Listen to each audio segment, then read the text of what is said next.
From Reno, I was trailed by 20 hounds. Didn't get to sleep that night till the morning came around. Set out running, but I take my time. Friend of the devil is a friend of mine.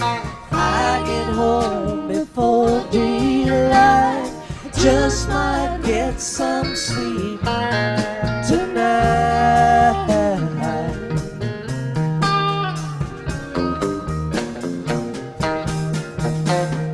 Ran into the devil, baby, loaned me 20 bills. Spent the night in Utah, and I came up in the hills. Set out running, but I take my time. Friend of the devil is a friend of mine. I get home before daylight, just might get some sleep tonight.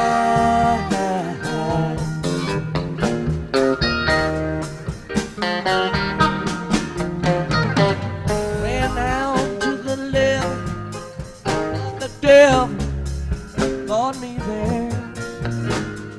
The $20 bill vanished in the air.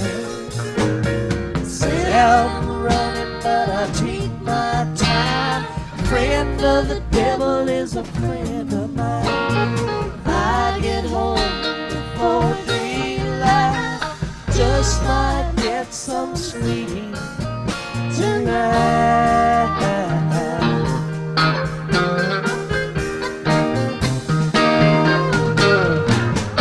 Got two reasons why I cry always lonely night. First one's named Sweet Anne Marie, and she's my heart's delight. Second one is prison, baby. Sheriff's on my trail. If he catches up with me, I'll spend my life in jail.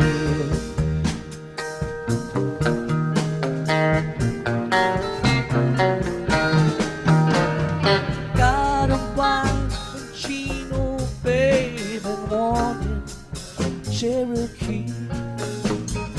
First one says she got my child, but it don't look like me. Set out running, but I take my time.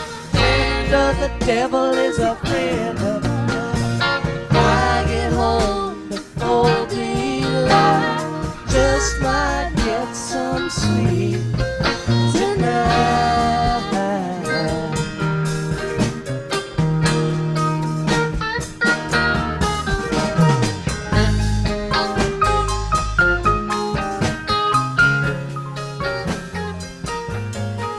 Chapter 11, A Vision for You. For most normal folks, drinking means conviviality, companionship, and colorful imagination. It means release from care, boredom, and worry. It is joyous intimacy with friends and a feeling that life is good. But not so with us. In those last days of heavy drinking, the old pleasures were gone. They were but memories. Never could we recapture the great moments of the past.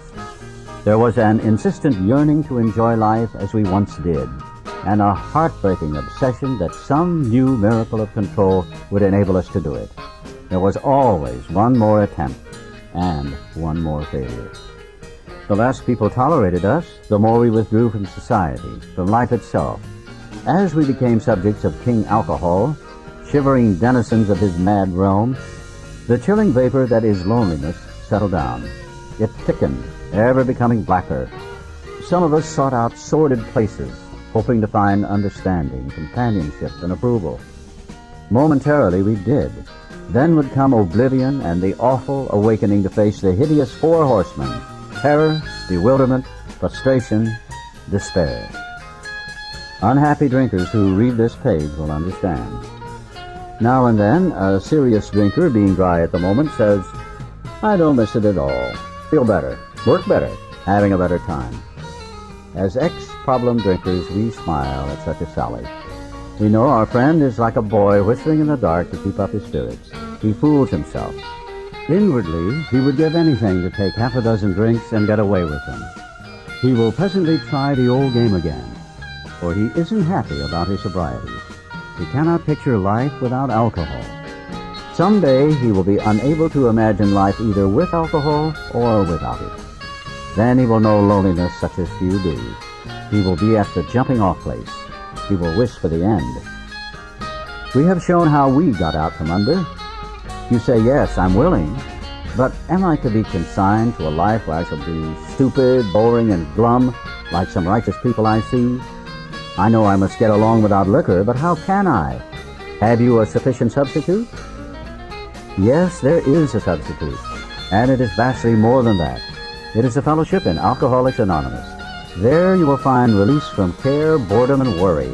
Your imagination will be fired. Life will mean something at last. The most satisfactory years of your existence lie ahead. Thus we find the fellowship, and so will you. How is that to come about, you ask? Where am I to find these people? You are going to meet these new friends in your own community. Near you, alcoholics are dying helplessly like people in a sinking ship. If you live in a large place, there are hundreds. High and low, rich and poor, these are future fellows of Alcoholics Anonymous. Among them, you will make lifelong friends. You will be bound to them with new and wonderful ties, for you will escape disaster together, and you will commence shoulder to shoulder your common journey. Then you will know what it means to give of yourself, that others may survive and rediscover life. You will learn the full meaning of love thy neighbor as thyself. It may seem incredible that these men are to become happy, respected, and useful once more. How can they rise out of such misery, bad repute, and hopelessness? The practical answer is that since these things have happened among us, they can happen with you. Should you wish them above all else, and be willing to make use of our experience, we are sure they will come. The age of miracles is still with us. Our own recovery proves that. Our hope is that when this tip of a book is launched on the world tide of alcoholism, defeated drinkers will seize upon it to follow its suggestions. Many, we are sure, will rise to their feet and march on. They will approach still other sick ones, and fellowships of Alcoholics Anonymous may spring up in each city and hamlet, havens for those who must find a way out. In the chapter Working with Others, you gathered an idea of how we approach and aid others to health. Suppose now that through you, several families have adopted this way of life. You will want to know more of how to proceed from that point. Perhaps the best way of treating you to a glimpse of your future will be to describe the growth of the fellowship among us. Here is a brief account. Years ago, in 1935, one of our number made a journey to a certain western city. From a business standpoint, his trip came off badly. Had he been successful in his enterprise, he would have been set on his feet financially, which at the time seemed vitally important. But his venture wound up in a lawsuit and bogged down completely. The proceeding was shot through with much hard feeling and controversy. Bitterly discouraged, he found himself in a strange place, discredited and almost broke. Still physically weak and sober but a few months, he saw that his predicament was dangerous. He wanted so much to talk with someone, but whom? One dismal afternoon, he paced a hotel lobby, wondering how his bill was to be paid. At one end of the room stood a glass-covered directory of local churches. Down the lobby, a door opened into an attractive bar. He could see the gay crowd inside. In there, he would find companionship and release. Unless he took some drinks, he might not have the courage to scrape an acquaintance and would have a lonely weekend. Of course, he couldn't drink, but why not sit hopefully at a table, a bottle of ginger ale before him? After all, had he not been sober 6 months now? Perhaps he could handle, say, 3 drinks, no more. Fear gripped him. He was on thin ice. Again, it was the old insidious insanity, that first drink. With a shiver, he turned away and walked down the lobby to the church directory. Music and gay chatter still floated to him from the bar. But what about his responsibilities, his family, and the men who would die because they would not know how to get well? Ah, yes, those other alcoholics. There must be many such in this town. He would phone a clergyman. His sanity returned, and he thanked God. Selecting a church at random from the directory, he stepped into a booth and lifted the receiver. His call to the clergyman led him presently to a certain resident of the town, who, though formerly able and respected, was then nearing the nadir of alcoholic despair. It was a usual situation: home in jeopardy, wife ill, children distracted, bills in arrears, and standing damaged. He had a desperate desire to stop, but saw no way out, for he had earnestly tried many avenues of escape. Painfully aware of being somehow abnormal, the man did not fully realize what it meant to be an alcoholic. A footnote here informs that this refers to Bill's first visit with Dr. Bob. These men later became co-founders of AA. Bill's story opens the text of this book. Dr. Bob's heads the story section. When our friend related his experience, the man agreed that no amount of willpower he might muster could stop his drinking for long. A spiritual experience, he conceded, was absolutely necessary, but the price seemed high upon the basis suggested. He told how he lived in constant worry about those who might find out about his alcoholism. He had, of course, the familiar alcoholic obsession that few knew of his drinking. Why, he argued, should he lose the remainder of his business, only to bring still more suffering to his family by foolishly admitting his plight to people from whom he made his livelihood? He would do anything, he said, but that. Being intrigued, however, he invited our friend to his home. Some time later, and just as he thought he was getting control of his liquor situation, he went on a roaring bender. For him, this was the spree that ended all sprees. He saw that he would have to face his problems squarely, that God might give him mastery. One morning he took the bull by the horns and set out to tell those he feared what his trouble had been. He found himself surprisingly well received, and learned that many knew of his drinking. Stepping into his car, he made the rounds of people he had hurt. He trembled as he went about, for this might mean ruin, particularly to a person in his line of business. At midnight, he came home exhausted, but very happy. He has not had a drink since. As we shall see, he now means a great deal to his community, and the major liabilities of 30 years of hard drinking have been repaired in 4. But life was not easy for the two friends. Plenty of difficulties presented themselves. Both saw they must keep spiritually active. One day, they called up the head nurse of a local hospital. They explained their need and inquired if she had a first-class alcoholic prospect. She replied, "Yes, we've got a corker. He's just beaten up a couple of nurses. Goes off his head completely when he's drinking. He's a grand chap when he's sober, though he's been in here 8 times in the last 6 months. Understand he was once a well-known lawyer in town, but just now we've got him strapped down tight." A footnote tells us that this refers to Bill's and Dr. Bob's first visit to AA number 3. This resulted in AA's first group at Akron, Ohio in 1935. Here was a prospect, all right, but by the description, none too promising. The use of spiritual principles in such cases was not so well understood as it is now. But one of the friends said, "Put him in a private room. We'll be down." 2 days later, a future fellow of Alcoholics Anonymous stared glassily at the strangers beside his bed. "Who are you fellows, and why this private room? I was always in a ward before." Said one of the visitors, "We're giving you a treatment for alcoholism." Hopelessness was written large on the man's face as he replied, "Oh, but that's no use. Nothing would fix me. I'm a goner. The last 3 times I got drunk on the way home from here. I'm afraid to go out the door. I can't understand it." For an hour, the two friends told him about their drinking experiences. Over and over he would say, that's me, I drink like that." The man in the bed was told of the acute poisoning from which he suffered, how it deteriorates the body of an alcoholic and warps his mind. There was much talk about the mental state preceding the first drink. "Yes, that's me," said the sick man, "the very image. You fellows know your stuff all right, but I don't see what good it'll do. You fellows are somebody. I was once, but I'm a nobody now. From what you tell me, I know more than ever I can't stop." At this, both visitors burst into a laugh. Said the future fellow anonymous, "Damn little to laugh about that I can see." The two friends spoke of their spiritual experience and told him about the course of action they carried out. He interrupted. "I used to be strong for the church, but that won't fix it. I've prayed to God on hangover mornings and sworn that I'd never touch another drop, but by 9 o'clock I'd be boiled as an owl." Next day found the prospect more receptive. He'd been thinking it over. "Maybe you're right," he said. "God ought to be able to do anything." Then he added, "He sure didn't do much for me when I was trying to fight this booze racket alone." On the third day, the lawyer gave his life to the care and direction of his Creator and said he was perfectly willing to do anything necessary. His wife came, scarcely daring to be hopeful, though she thought she saw something different about her husband already. He had begun to have a spiritual experience. That afternoon, he put on his clothes and walked from the hospital a free man.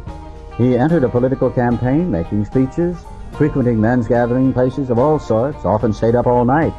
He lost the race by only a narrow margin, but he had found God, and in finding God, had found himself. That was in June 1935. He never drank again. He, too, has become a respected and useful member of his community. He has helped other men recover, and is a power in the church from which he was long absent. So you see, there were 3 alcoholics in that town who now felt they had to give to others what they had found, or be sunk. After several failures to find others, a 4th turned up.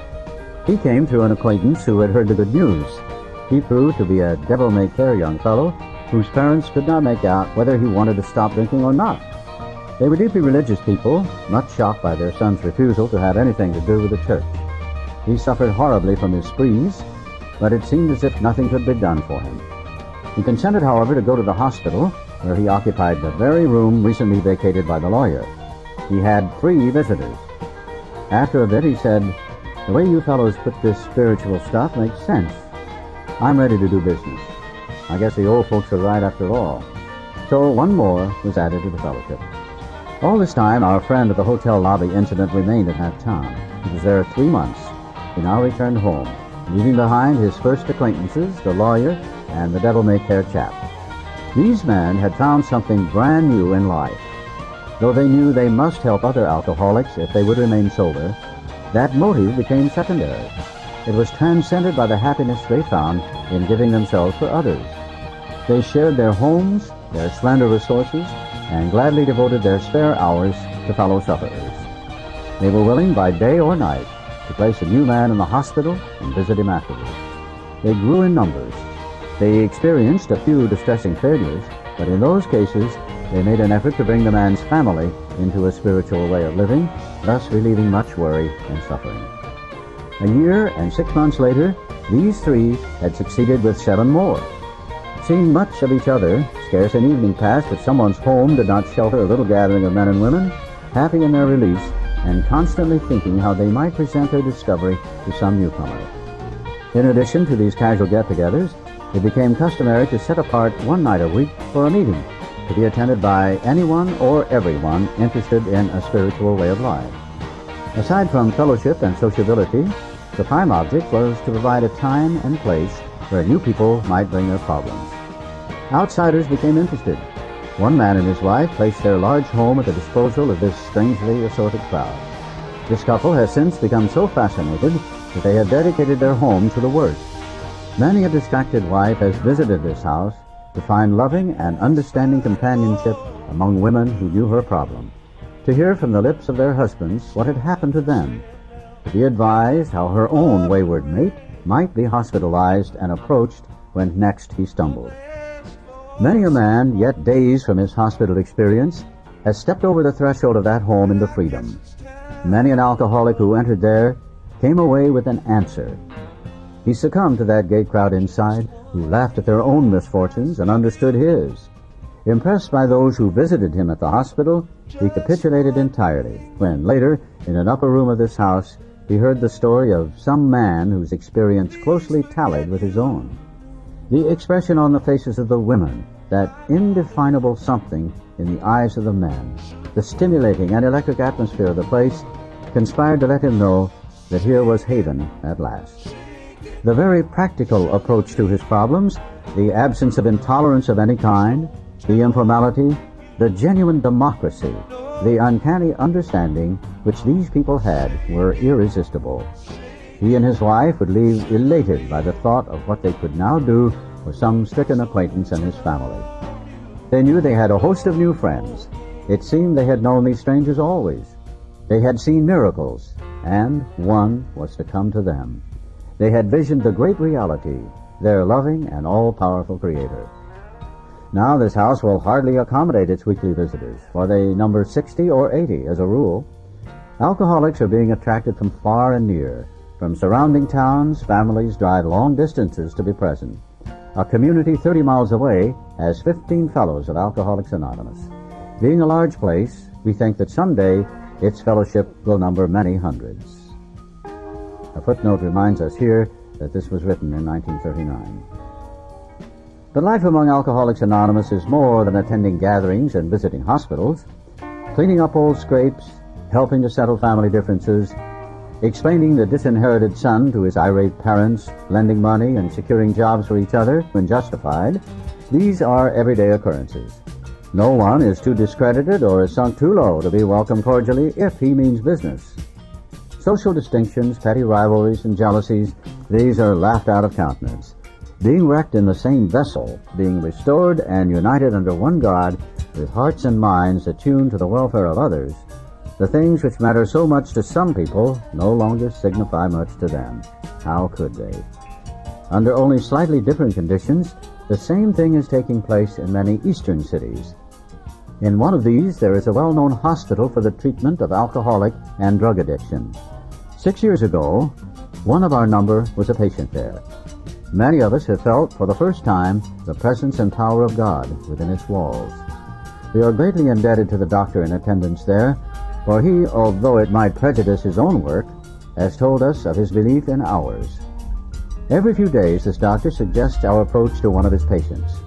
Understanding our work, he can do this with an eye to selecting those who are willing and able to recover on a spiritual basis. Many of us former patients go there to help. Then, in this eastern city, there are informal meetings such as we have described to you, where you may now see scores of members. There are the same fast friendships. There is the same helpfulness to one another as you find among our Western friends.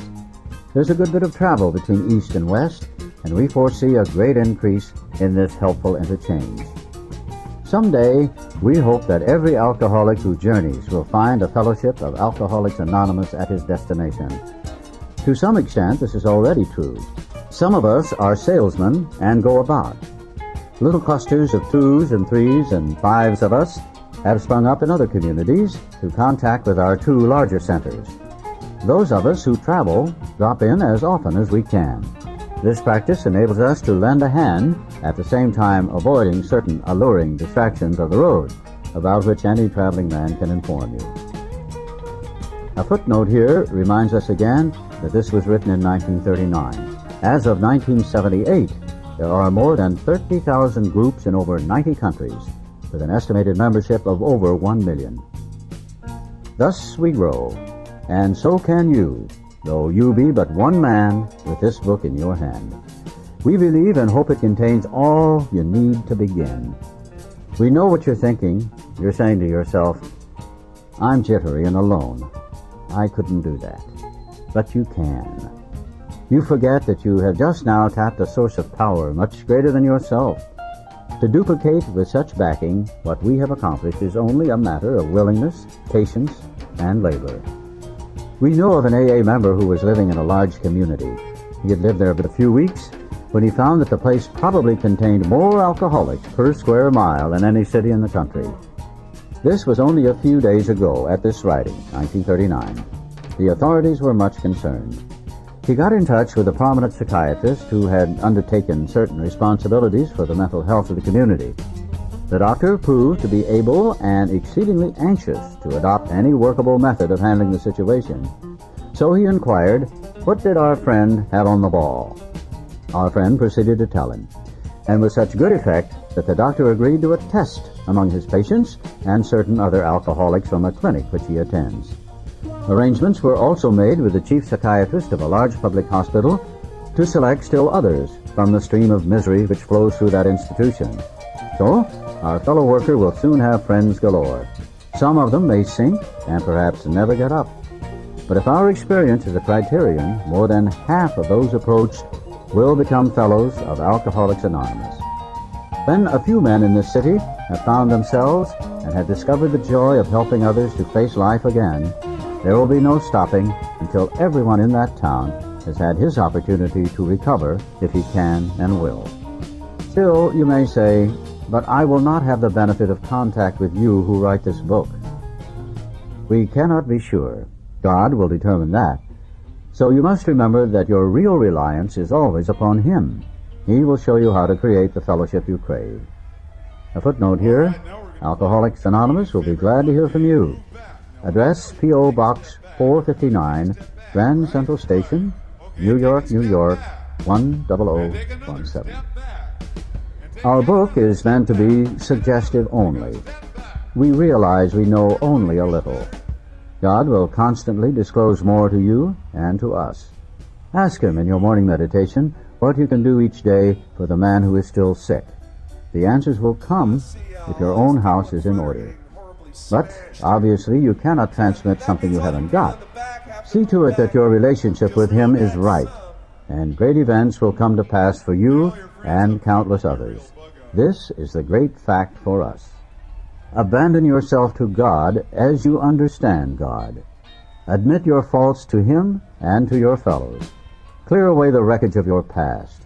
Give freely of what you find and join us. We shall be with you in the fellowship of the Spirit, and you will surely meet some of us as you trudge the road of happy destiny. May God bless you and keep you until then.